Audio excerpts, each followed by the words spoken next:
What's up, soldiers? Chris here, caribbeanpot.com. What you're looking at is some fried chicken, a gluten-free fried chicken. It's been requested. Yeah, so that's what we're doing here today. We've got some draining off there on the rack already. The final batch is in. Always a pleasure to have you guys here in the kitchen with me. Stay tuned. Let's take a look at this video now, yeah? What's up, soldiers? Don't forget to click subscribe. If you've already clicked subscribe, hit that bell notification thing. I want to all you missing out on the new videos, man. Come on, click. The whole idea here now in seasoning and marinating this, I'm going to season this for a couple hours. So the first thing we've got to do, and the whole idea here is to keep it nice and simple. Something that would be fun to make. So we're going to go in with some salt. And that is some sea salt, some fine sea salt that I have here. Some Caribbean green seasoning, and that is just a blend of all the herbs that we like using in the Caribbean. There's one form or the other throughout the Caribbean, whether it's the piece in Haiti or the stuff we have there in Puerto Rico, but just about every culture within the culture of the Caribbean has a green seasoning. A tiny bit of curry powder. And this here is homemade pepper sauce or hot sauce. Add as much as you can handle. And we usually have it on standby here in the house. Some fresh ground black pepper. And something I started doing only recently, I have an onion. And I'm just going to grate some onion in there.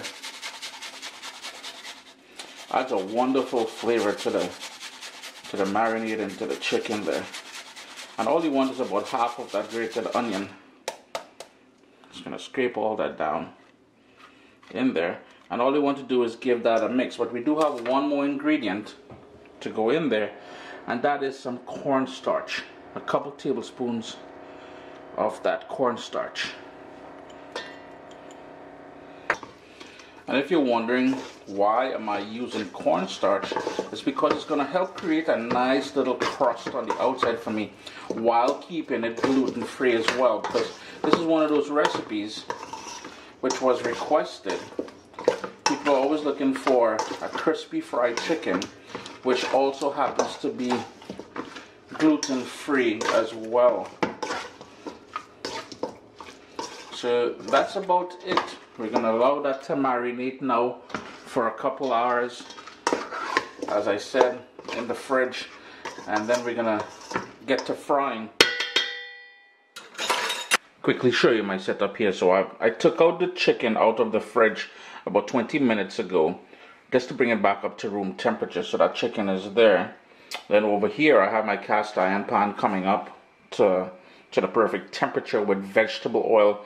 You can use peanut oil, you can use whatever it is you like frying your chicken with. It's totally your call. And here I have a rack, and I got my tongs. So the stage is set.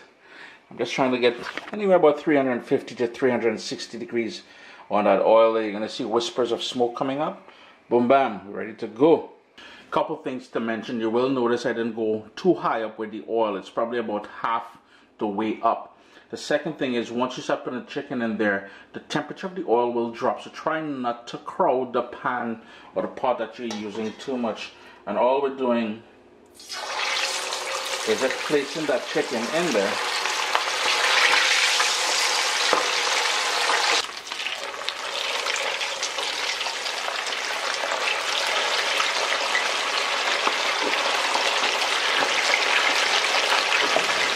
To add a bit more flavor to that fried chicken, what we're going to do is we're going to grab a couple of these scotch bonnet peppers. So I've got 2 of them, and then over here I've got some of that garlic.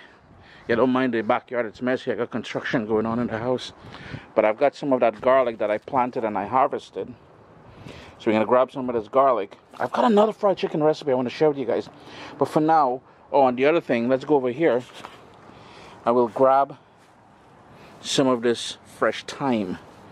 So let's just pick off a nice big bunch of that. Let's go back inside, yeah? So in goes those peppers. If you cut them open, it's really going to burst. It's going to really excite the dish. And what I did was I cut the garlic, the whole head, in half. So in goes that garlic in there. And then remember I said we got a fresh thyme. You gotta love that, man. So be careful, be mindful of that. Now depending on the size of your chicken drumsticks, and you can use chicken wings for this as well too. The chicken wings work great actually. Chicken thighs, you know, any piece of chicken works. Depending on the size, it will take anywhere from 15 minutes to 25 minutes. In my case here, these are pretty small, so I'm taking them out in about 18 minutes, and I'm just going to set them aside on my draining rack. It will get a bit more darker as it cools, so keep that in mind if you're worried about the color. Next up, I'm just going to go in with the second batch now and cook them off. It's about time now to take out the second batch, and they're browned beautifully, cooked all the way through. Just be careful when you're working with these. Try not to break that scotch bonnet pepper. You break it, I mean, it will release the beast. You will be dealing with that Caribbean sunshine.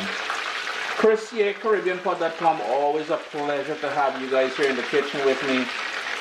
A wonderful, well, very quick as well, fried chicken recipe we did here today.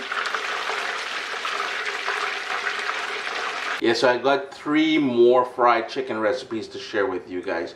One from my childhood. My uncle, well, out of respect we would call him uncle, my dad's friend, used to do this onion fried chicken. Stay tuned for that one. Vibes it out, man.